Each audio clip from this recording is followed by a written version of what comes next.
श्री स्वामी समर्थ. नवरनव मंत्र हा आपल्या कुलदेवीचा अतिशय प्रभावी मंत्र आहे. ऐका नवरनव मंत्र.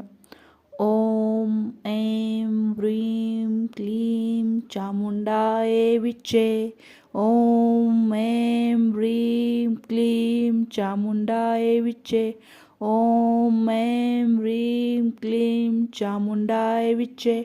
ओम ऐं ह्रीं क्लीं चामुंडाय विच्चे.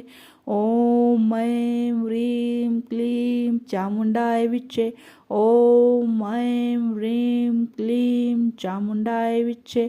ओम ऐं ह्रीं क्लीं चामुंडाय विच्चे. हा आहे नवरनव मंत्र, आपल्या कुलदेवीचा मंत्र. हा आपल्या घरातील कुलस्त्रीने किंवा घरातील कोणत्याही व्यक्तीने दररोज एक माळ अवश्य जपावा. धन्यवाद.